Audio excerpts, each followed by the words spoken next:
Well, I want to thank you all for joining us for our weekly webinar. I'm Mark Schumacher, Executive Vice President of the Home Furnishings Association, and we have a tremendous webinar today. This is one you're going to want to be ready to dictate onto the iPhone or the iPad, or at least have notes available, because we've got three retailers joining us to talk about really what we would call life since reopening, and changes and lessons learned, and all of the above.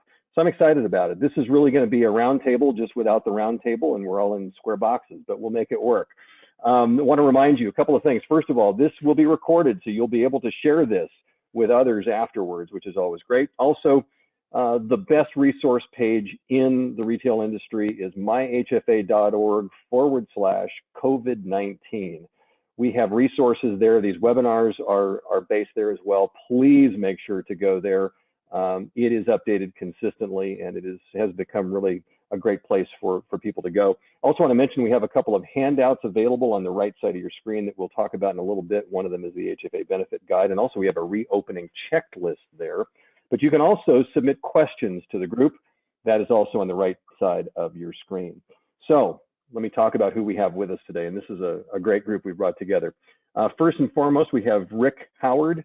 Rick is with Sklar Furniture in Boca Raton. He's been in the industry for a long time, and I think if you just even go to his webpage, if you want to really look at something that I would say is elegant, that is certainly something that you will find on that webpage and find at Sklar. Great stuff, and Rick's been a friend to retailers for years. We also have Andrew Tepperman joining us from Tepperman's just over the border in Canada. They've been around only since 1925. Family-owned business, and for them, the word that I would put forward is innovative. They do so many amazing things there. Again, going to bring a great perspective to what we're talking about today. And then also we have Stuart Whetsell. He is head of HR for Schewels Home. Now, Schewels, brand new company. They've only been around since 1897. They have 50 locations in everywhere from Maryland down into the Carolinas. And they are really also a great benchmark for customer service, affordable home furnishings. It's been what they've been doing for years and years. So gentlemen, thank you for joining us, first and foremost. Let me just dig right in. And Rick, I'm going to start with you and let you talk about this. And I want this to go around to the group here. So of all of the things you've had to deal with since this whole COVID crisis happened, what would you say is the top one or two things that you have been surprised by, or have been the really big challenges? What are those couple of headliners that you would point out? Well, that's an interesting question, Mark. As you know, none of us have been through anything like this before, so there was no groundwork laid out for us, no game plan to follow. And so back in March, if you could take your head back there, we all knew that things were closing in around us, and there was a lot of talk about how bad this would get, and that the world was coming to an end, etc. And we all had to kind of come to grips with that. So we start with that pandemic panic, if you will, that gripped all of us. And we had to figure out, how are we going to get through this? What are we going to do? What's going to happen here going forward? And amongst other things, one of the first things we did was to start planning reopening from the day we closed, because we knew a few things for sure. We wanted to keep the team that we had. It's taken us a long time to assemble them, and we wanted to make sure that when we came out the other end, we had the best team we could get in place. So then we had to go about the business of finding the wherewithal to get through. Our government, of course, stepped up, as we all know, old news.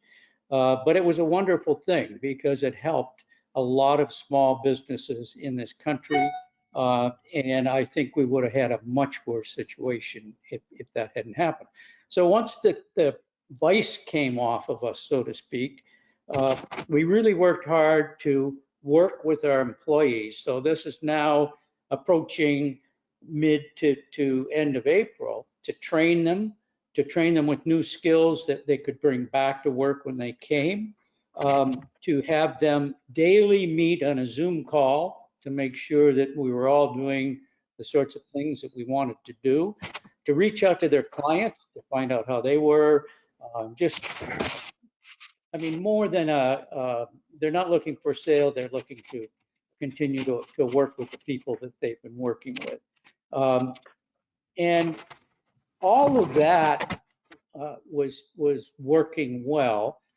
And then, of course, you come with the challenge. Well, how are we going to reopen, and what's it going to take? You know, where are those paddles to put on your chest to make this thing go again? You know, what do we do?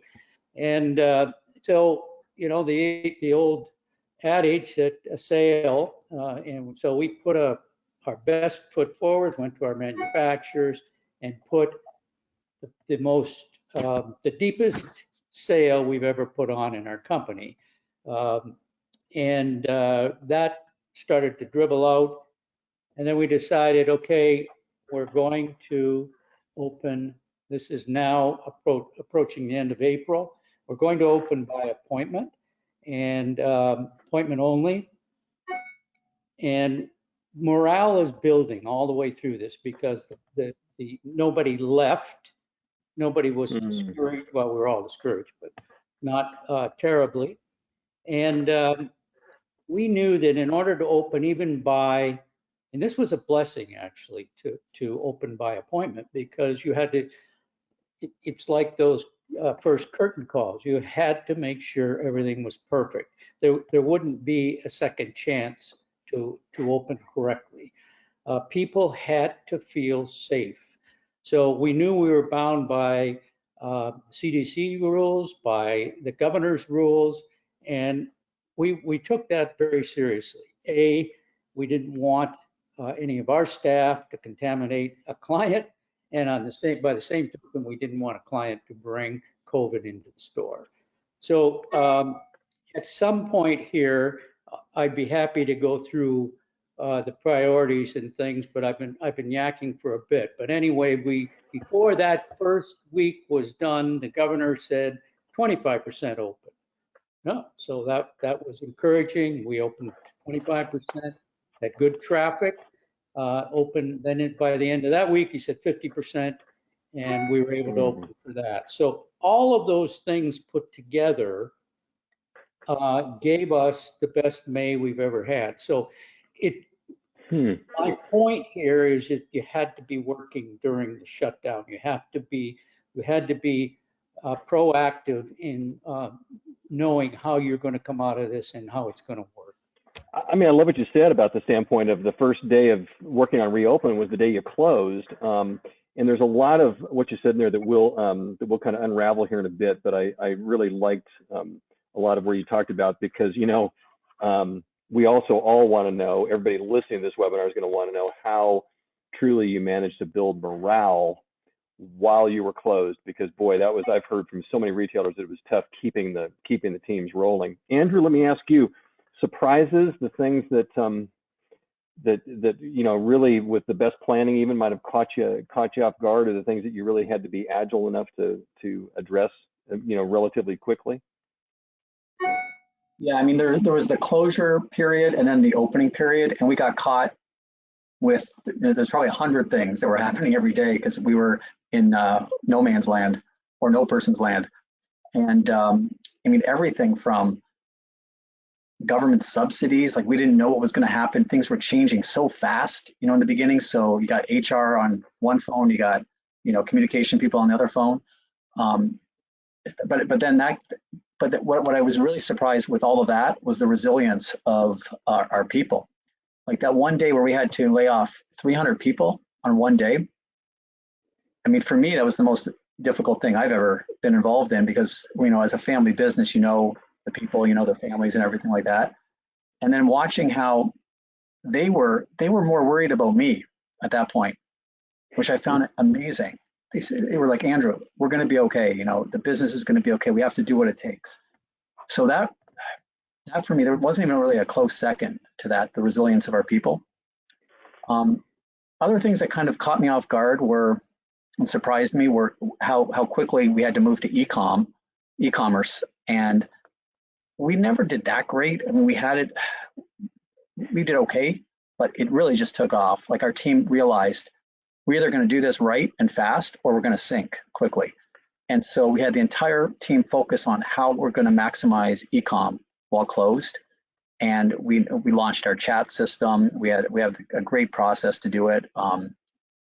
We had to talk to the drivers to figure out how we were going to deliver products and pickups and things like that.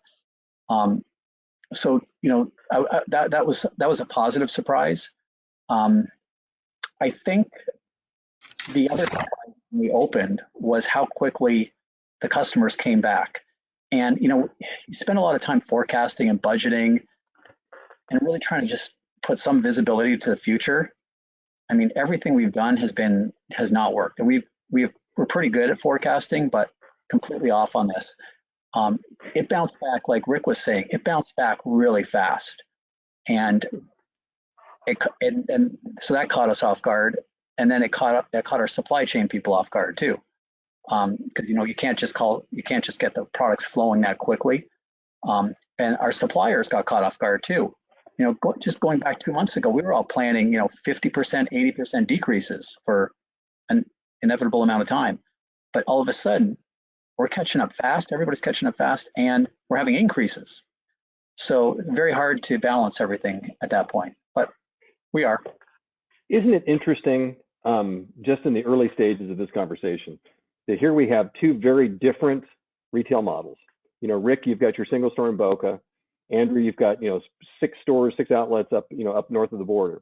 Yet, think about the dynamic of what you just talked about. So already we've learned that the success of how you've had to deal and work with your employees, no matter how hard or uneven it was stuff that you've been investing in from the beginning, meaning that how you treat them.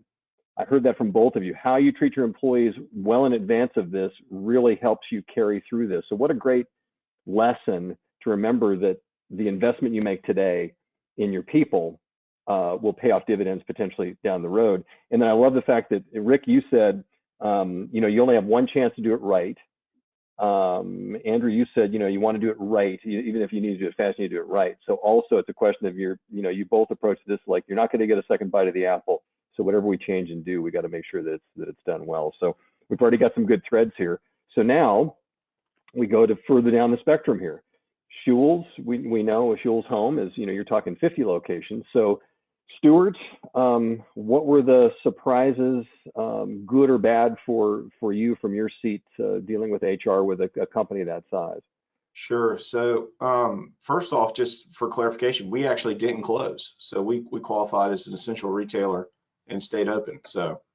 And let's mention that was, but there were still challenges within that. But you have, and for people that have never been to a Schewels home, there's an incredible mix of product there. Even you could even go and I think you could buy a chainsaw in some of your stores. Correct. Yes, you can. So I have been to a Schewels home. So all right, that's important, but still a whole different landscape. It didn't mean that you guys were still going to be able to do business the same way. So talk a little bit about what that was like, even though you were able to stay open. Sure. Well, and I'll tell you, Mark, that these guys have hit on it already, is that the uncertainty was the hardest part for us. I mean, you're trying to make decisions with imperfect information, and I think it was Rick said there's no playbook for anything that we were doing, right? I mean, we were kind of, I don't want to say we were making the rules as we were going along, but we were really trying to take the information in as we could and just make the best decisions possible.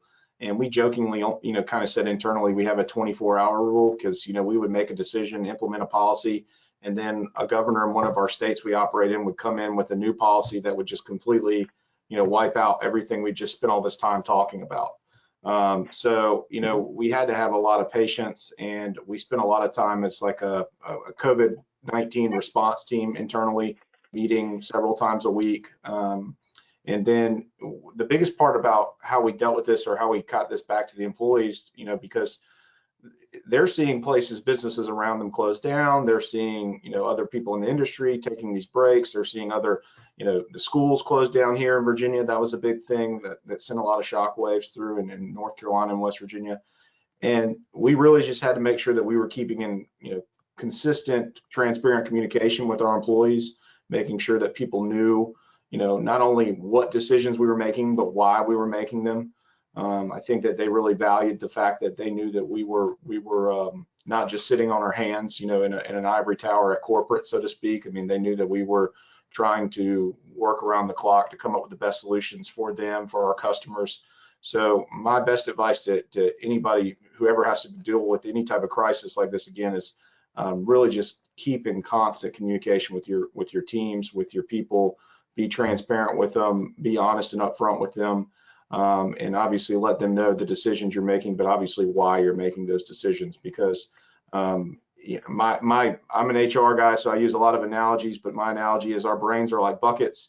If we don't have information given to us, we fill it with our own information. We fill our buckets with our own thoughts, and it's never positive, right? It's always something anxious or something negative.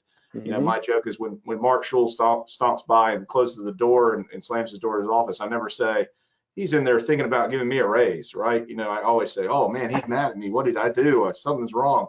And so I think that your employees feel that anxiety, and they feel that with everything going on, that uncertainty, and really, even if you can't be there in person. I mean, I know that, you know, obviously we implemented a lot of physical distancing guidelines. We changed our corporate structure and how we travel. We're really spread out. You know, technology, things like this, just a phone call, right? Just picking up the phone and making a call to a frontline employee, asking them how they're doing, asking them what their thoughts are, just giving them an outlet to vent. You know, some of the best calls I took, I think, during this whole process were from delivery drivers who just wanted to call and tell you that they were scared, that they were worried about what was going on. They just wanted someone to hear them.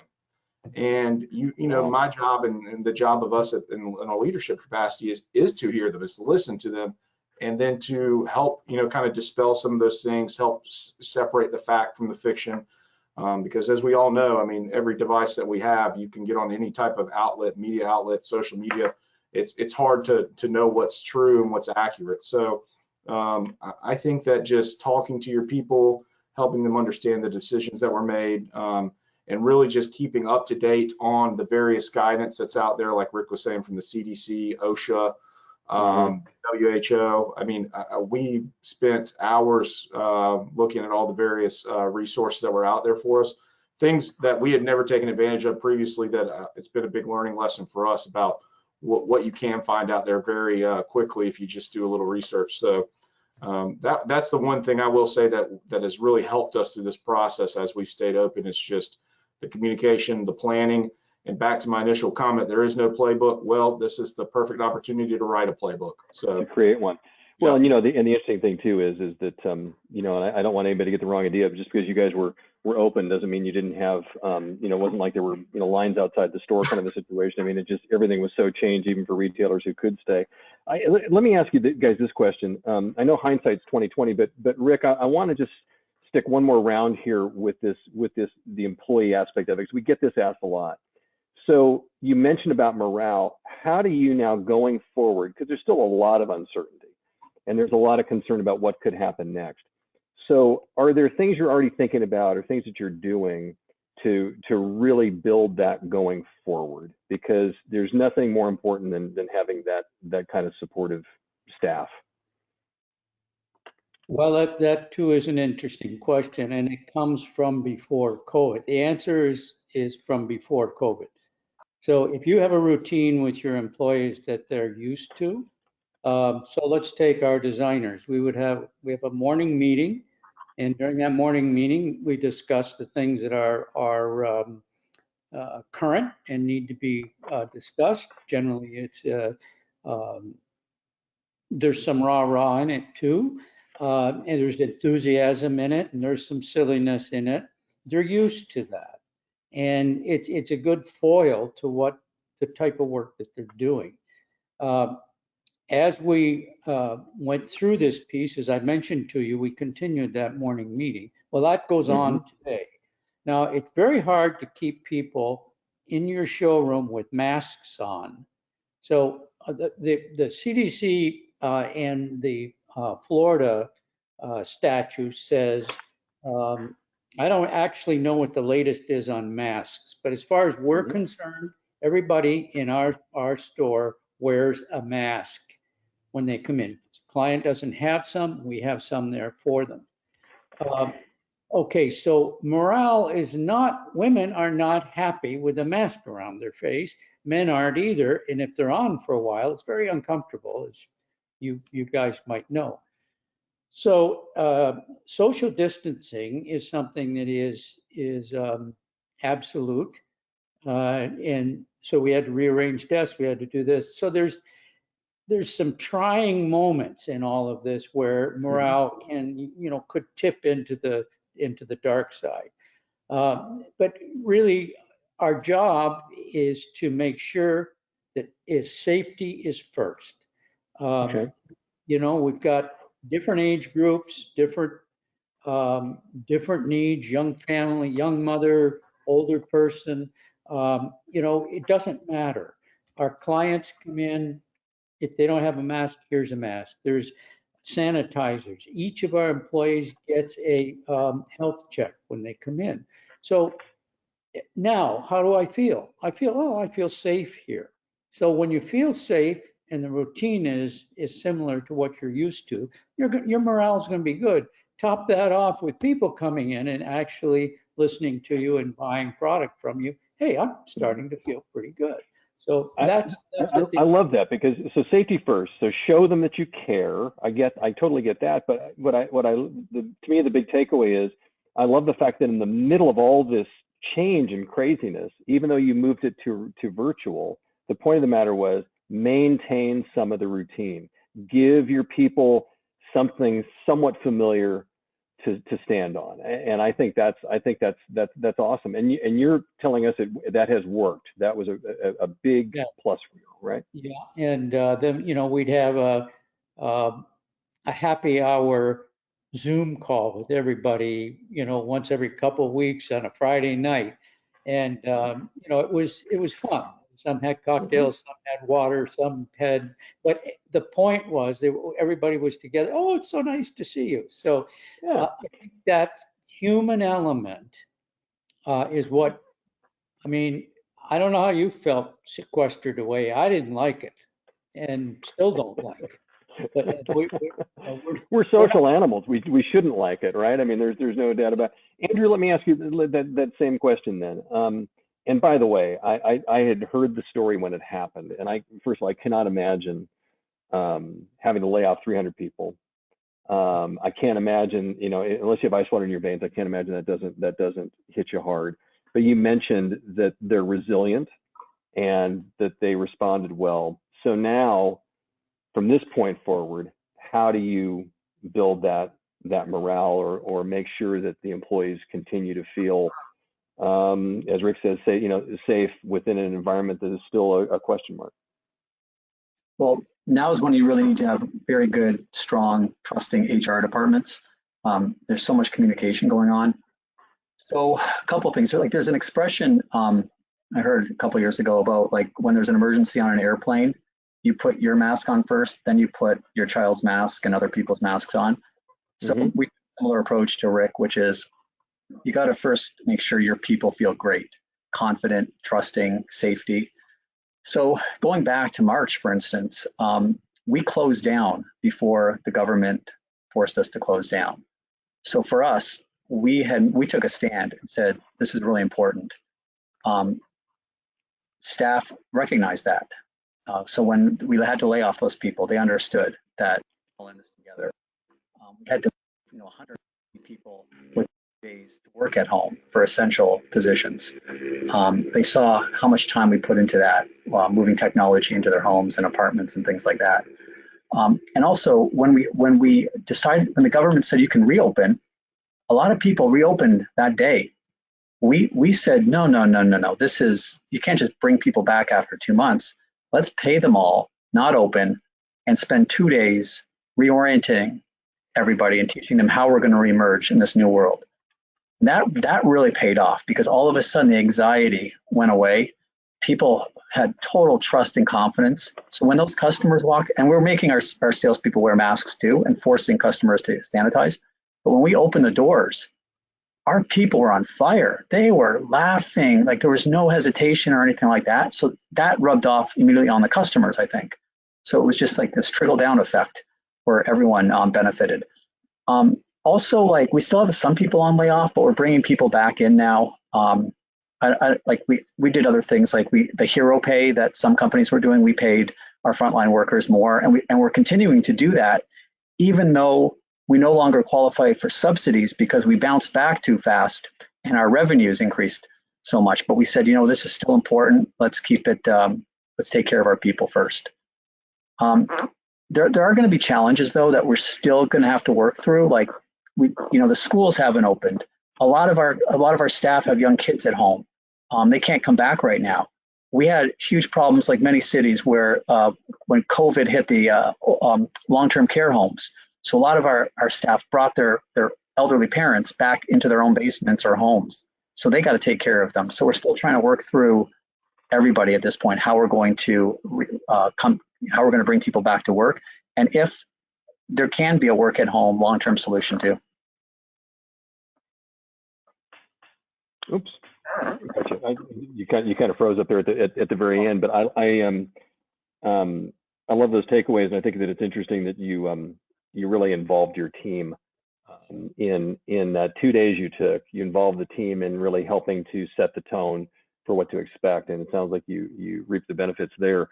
Andrew did a great commercial for you, Stuart, that you can utilize in your next contract negotiations when he said that you need a good, strong HR department. So I heard that. I know you'll be taking that back to Mark when you're done here. But give us an idea too. Even though you guys have been open, there's been a ton of unevenness we know in dealing with that. So talk a little bit about what that morale building looks like going forward, because now we're talking about sustaining it, right? Mm-hmm. It's not just this first burst. Now we're going to have to be in it for the long run.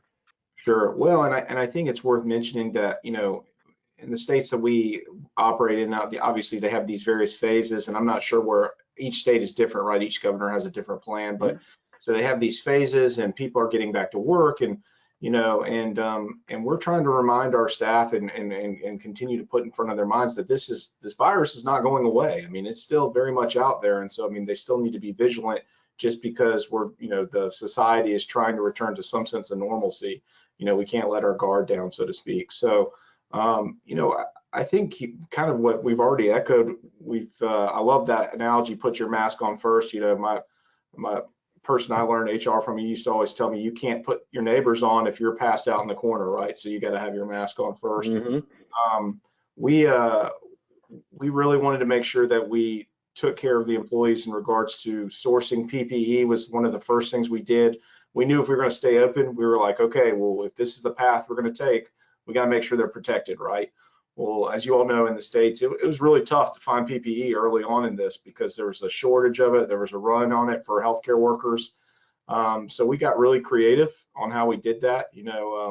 We joked around before we got on here. We have a Schewels home hand sanitizer, but we found we utilize the partnerships that we have with a bunch of friends and vendors and other things, and we leveraged some relationships that typically wouldn't necessarily be in the PPE game, but they were able to help us out, and so we were able to get some stuff for our folks to protect them and take care of them first. So I think that was the big part of it is making sure that they feel comfortable. Hey, you're still having to come to work. We want to make sure that you don't feel like we're not looking out for your well-being and we're not keeping you safe, because like Rick said, that's the priority.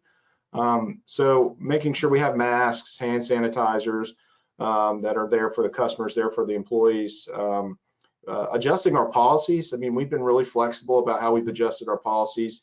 One, with childcare, two, with being sick. We took a very strong line in the sand, I guess, very early on when this happened. We said, if you have to miss work for a childcare related issue, we're not going to hold that against you, right?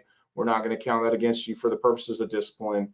And we recognize the fact that it's not our salesperson or store manager's fault that the schools in all of West Virginia closed down. I mean, we have to be flexible and we have to support our people. And, I think a lot of this might sound a little cheesy, but it comes back to kind of what your values are and what you believe in. I mean, one of our big one is family. As you said, we've been in business since 1897. We're on our 5th generation of family leadership. If we're going to sit there and say that, we gotta hold our own feet to the fire. And so when our credit manager or when our delivery guy says, hey, I can't come in today because I can't find childcare for my son or my daughter, we have to work with them. We have to figure something out. And so in regards to the sick policies, what we did was we basically just told people first and foremost, if you're sick, stay home. I mean, just don't come to work. I mean, you're not going to get fired. You're not going to get discipline held against you. Another thing is, we have a partner with a broker that helps with our benefits and things like that. And so we actually came to the table with Anthem, and they helped us. We covered the cost for all the telemedicine and that telemedicine app that we offer our employees. So, we thought that that expense was worth it, just to let our employees know, like, hey, if you need to see a doctor, which again, early on in this, it was impossible to get in to see a doctor. I mean, there was such a flood into to facilities. Hey, you have something there. You can go for free. All you need is a smartphone. We'll pick up the tab on that. So. Well, I tell you, let me remind folks, because we're just cooking along here because this is such a great conversation. You are listening to the HFA weekly webinar. We're calling this one "Learning to Fly," which we just mean getting back into business here, and some of the successes and some of the challenges, et cetera. We're being joined by, you just heard from Stuart Whetsell. He's Director of HR for Schewels Home. We've also got Andrew Tepperman from Tepperman's, and we have Rick Howard from Sklar Furniture. So let's continue on this because we're getting a lot of questions, which is great. And by the way, if you're watching this and you want to jump in with a question, you can do that on the right side of the screen. Let's talk for a minute about this. We've talked about the precautions you've taken for your employees, and we're hearing that each of you are saying masks and the whole bit. Now, the delicate piece, and I know a couple of you already have commented about it, is the customer, because we've also had some comments that have come in that have already said, we found out one of our customers since we reopened is tested positive. What do we do here? Andrew, I understand that you guys have kind of jumped in with a way to sort of lead customers through this process. Can you give us a little bit on that and the thought process behind it? Sure. Like in all the marketing right now, that's front and center in terms of safety and what customers can expect. But as soon as you park in any of our stores and you walk up to the door, we have one of our warehouse people there with the clicker, one of those hand clickers, and they have a script of questions to ask you. And then you walk in, and then we have what we call a concierge. And the concierge, again, well, they force you to have hand sanitizer, so that's not an option. And then they give you like a 2-minute update on the new store, how to shop, how to follow the directions, how to use the common areas, the washrooms. So within that orientation, customer feels great. Like they get the whole thing at that point. Our staff are all fully masked and everything. And probably about half the customers are wearing masks too, but we don't force them to wear masks at all. But we are we created a lot of aisleways and dividing areas, so it's pretty safe. Everyone feels really safe. So you literally put them through an orientation. That's everybody that comes in. But it's a new experience, right? I mean, this is the whole point of this thing, is it's new. So so Rick, you have obviously a highly trained staff that you've kept around. How are they managing those customer expectations, et cetera, when it comes to this whole safety and all the protocols? Again, another great question, because instead of us telling our staff how they were going to act, we put together a team. So 3 of them were charged with coming back with the rules and the regs of how we're going to open and what are the precautions and what are the safety measures that we'll take. And they were amazing and diligent and bought in. So for that to be now taken over to the rest of the people in the showroom, they again felt safe. Hey, the rules, they cover the mask. We started with gloves, social distancing, sanitization, questions for the client. They had to fill out and do fill out a questionnaire when they walk in. There's only one way that we'll allow them to come in now. They get the thermometer, where they get their temperature read. They answer a series of questions. They sign it. They give it to their supervisor to be signed. So you can't just walk in and unless you're dishonest. We know if you're, and the thermometer doesn't lie. So that takes care of the people that are going to be living together, so to speak, within the store. Right. And now they feel comfortable about each other. when clients come in, they come through the front to the reception. Like you, Andrew, they're asked to sanitize their hands. They're on the spot. They're told that they'll be greeted and helped around the store, that we clean up every so often, and it's all the time. As soon as a person goes through from an area, there's one of our guys is there wiping up, sanitizing everything. So they see all this, and I think that the whole thing here is the optics. If people see that you're doing what you said you were doing on, as you mentioned, Andrew, what you said on your website, what you put on your ads, and they see it in action, and they're comfortable. They feel safe, and nobody's going to do anything if they don't feel safe. So I don't know if that answers your question or not, Mark. Oh, I think it more than answers the question, Rick, because you're presenting this environment. You do show them what the process is. But again, I think it's pretty extraordinary that both of you have involved your employees in a lot of these solutions, and you know, it's no surprise to me that they're loyal employees.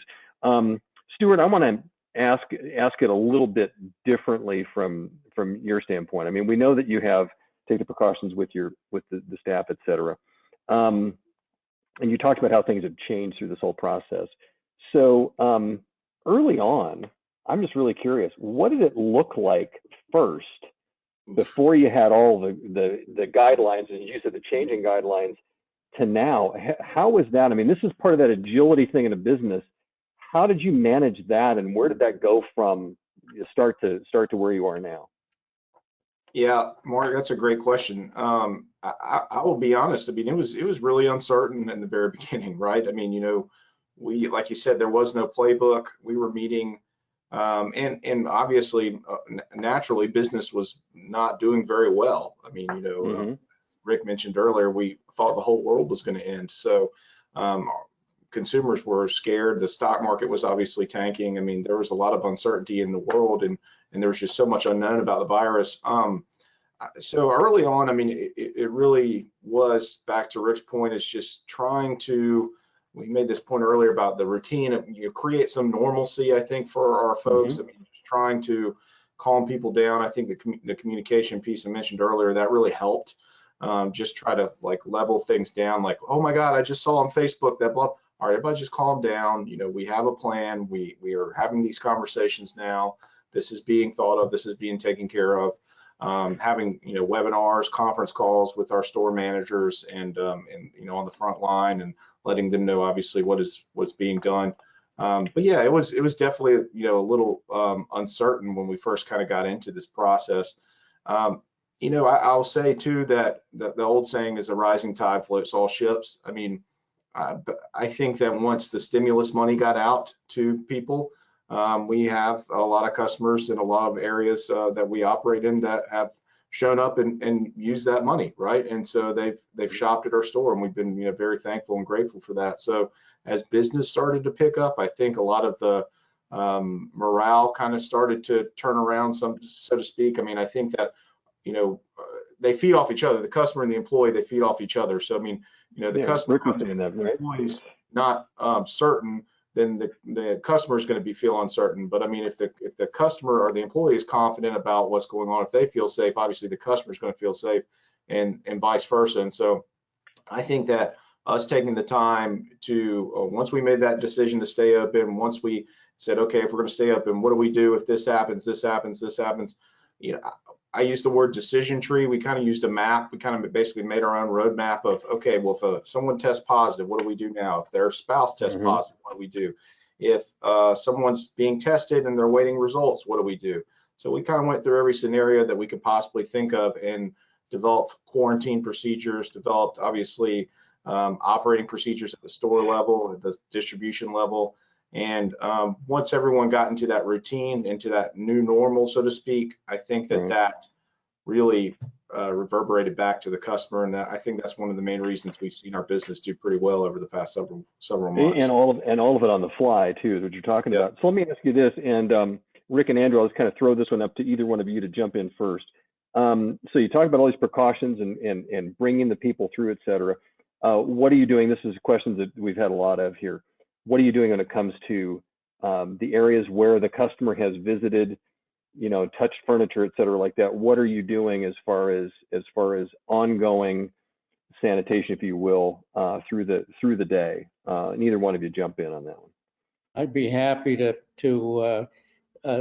do that. As I mentioned just a few minutes ago, once somebody clears an area, we come in behind with sanitation equipment, chemicals to wipe down, make sure everything is clear. After an area, a table was used, if books were used, they're wiped, that catalog type of book. So I think that all plays back to the psyche of the client that's in the store. They see this, they see that going on. I mean, I just left there, oh girl, this is being taken care of quickly. We also wanted to make sure that our employees handled things the same way. So, 2 people max in the kitchen. Tried to have social distancing is a must. And, you just begin to do all of that. So optically, when you see somebody doing it, you're going to do it. You're going to believe it's being done. So you're doing it. You're doing it real time, which is awesome. Andrew, what about y'all? So our front doors, like once we open for business, we leave them open right now, so they don't have to touch anything coming in.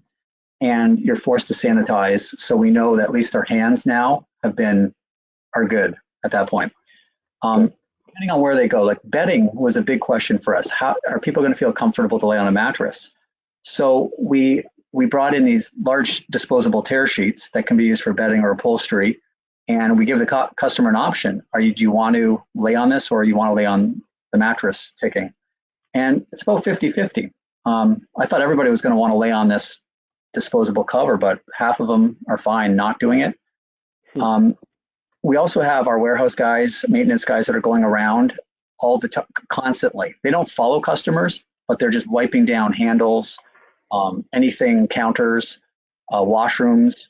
We allow one person in at a time. And I don't know if you can see this right here, but we put these things on the door handles. I don't know if you can see that. Yep. And also kick plates.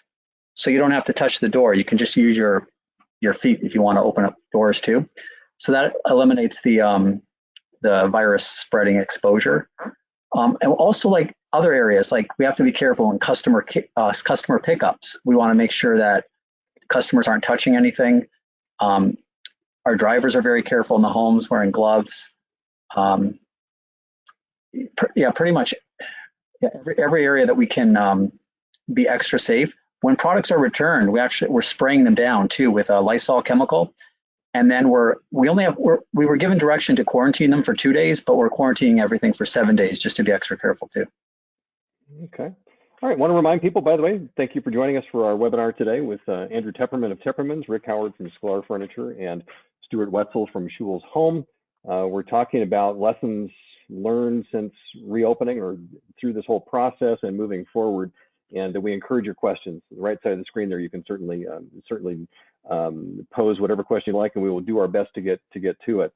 So let me go a little more granular here on the employee part of it. I'm going to give this one to Stuart, because Stuart, since you have such a large entity of employees, one of the biggest question mark areas, all that we're talking about here is sales area, is warehouse and delivery. And the challenges there. Can you give all of us just some brief insights as to what you guys have put in place on that end of the business? Because let's face it, final mile, there's always been that focus on it in recent years, and now all of a sudden it's final mile plus health protocols and everything. So give us a little bit of an idea about that. Sure.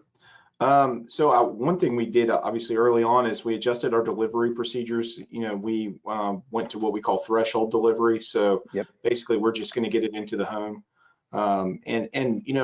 You would think that some people might be really upset about that, but early on, everyone understood. I mean, there was so much uncertainty out there, like I said, about the virus. Everyone understood.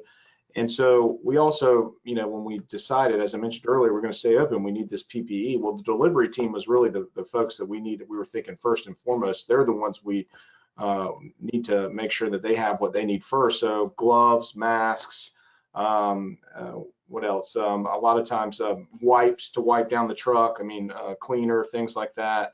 It became really hard. I know Andrew mentioned Lysol. I mean, it's still hard, actually, I think, in the grocery store to find Lysol. So we got creative on how we were able to find that. Work with things like Microban. We were able to use that, or use different things to disinfect the truck, wipe down touch points.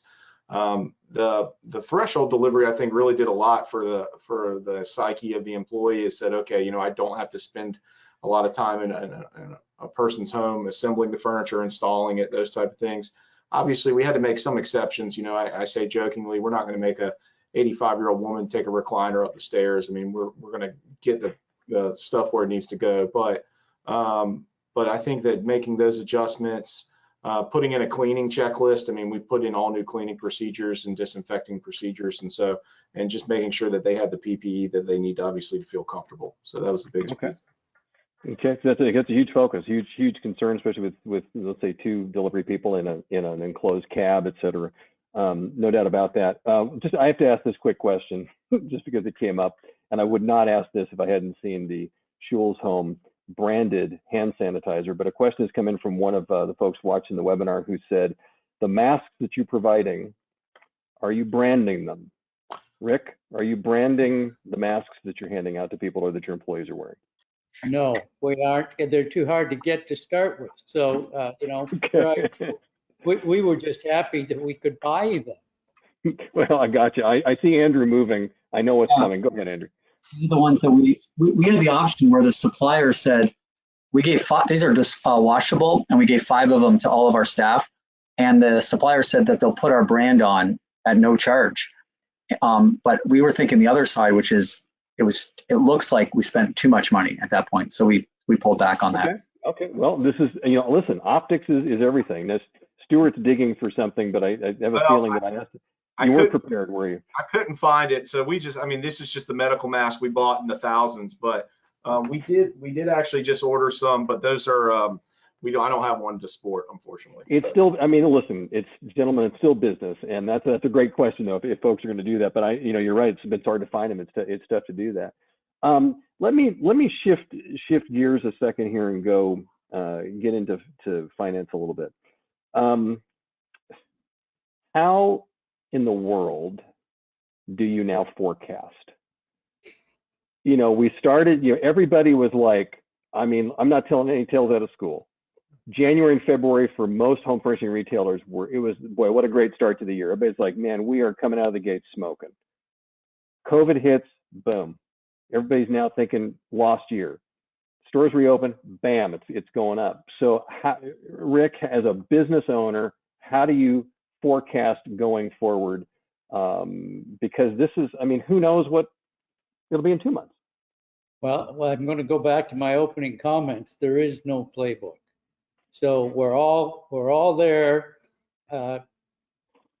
May is behind us. April, March. Here we are. It's June 11th, and we're hopeful. And so far, June looks good.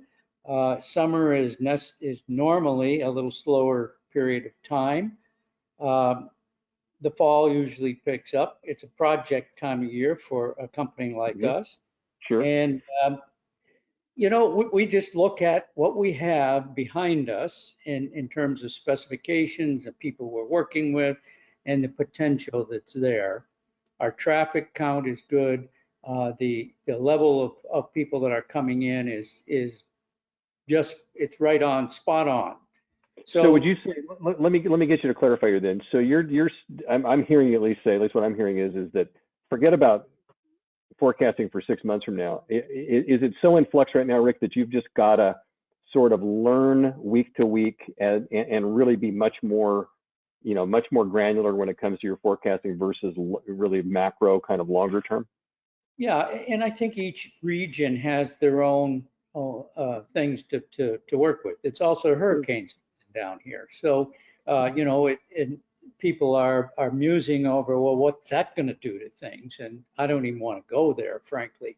But in terms of forecasting, I think that we'll have a decent summer quarter, and I think that the fall will be a decent quarter.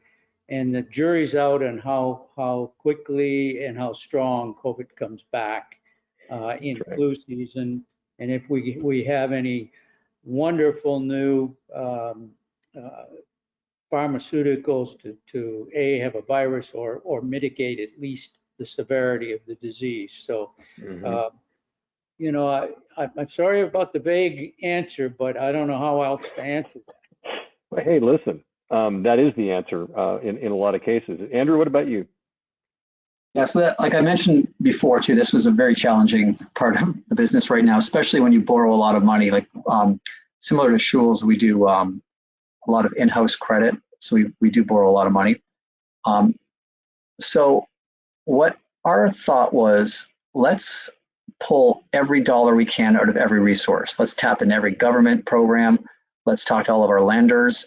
And I've never done this before, but I borrowed a ton and then stuck it right back into GIC accounts, planning or preparing for the second wave, because I'm very nervous that things are going to be even worse if there's more shutdowns, the government's run out of money.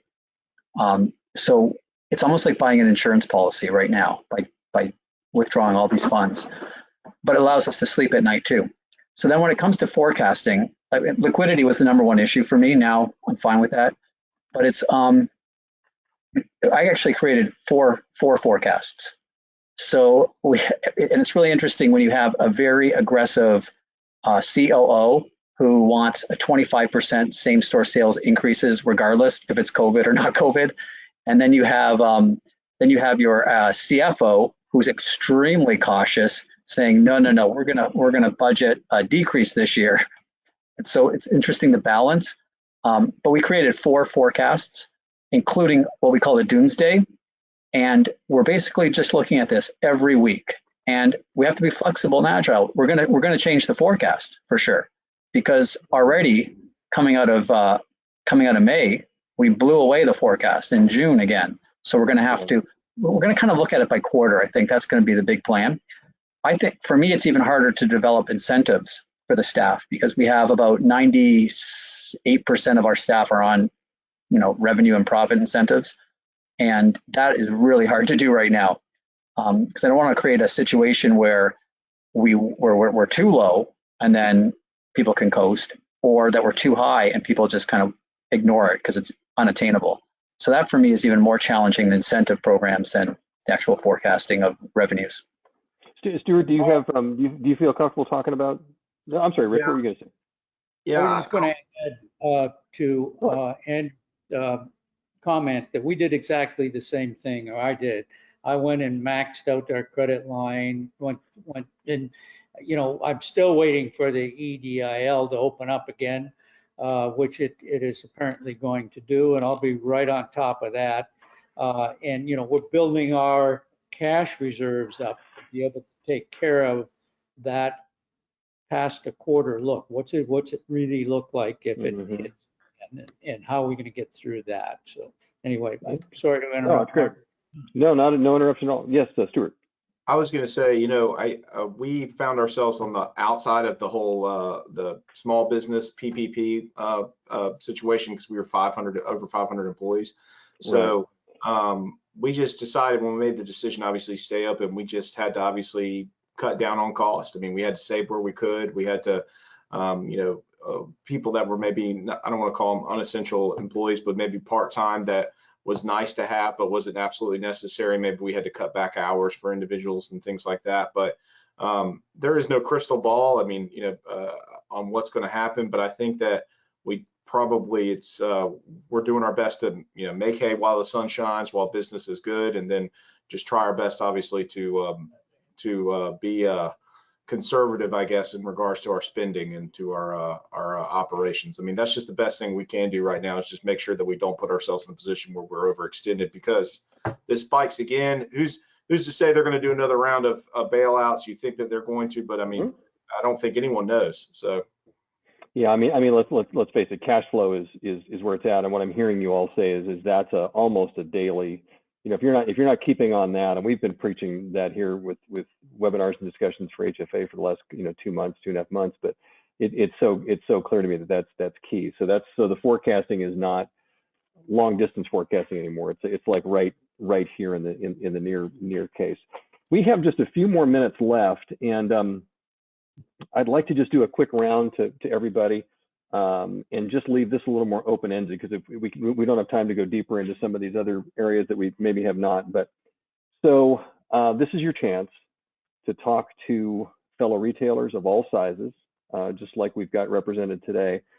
So Rick, words of wisdom for people in business, right now moving forward, whether it's, getting ready for that next wave or the current business, or trying to figure out if we can sustain this increase in sales. What are your thoughts?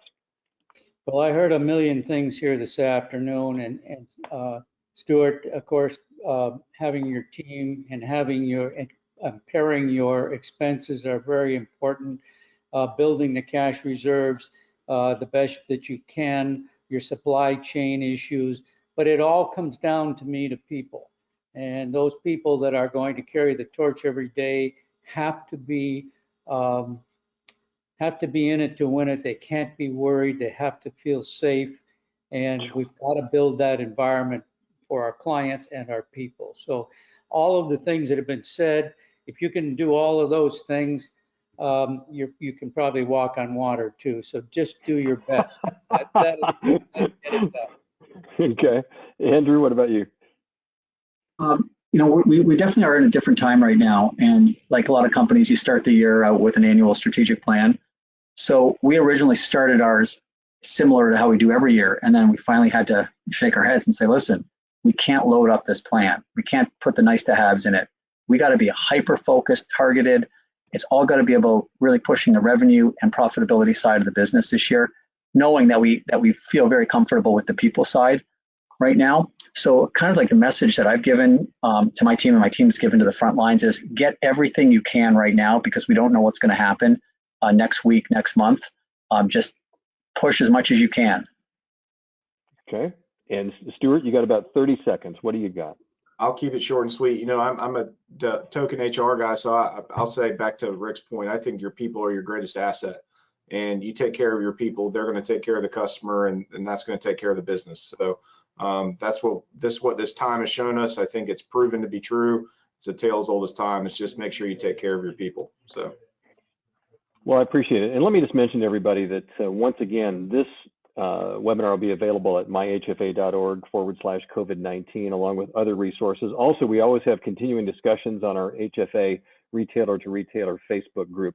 But this is one thing I want to take the last minute or so of this webinar with these three gentlemen who are all come from family-owned entities that are members of HFA.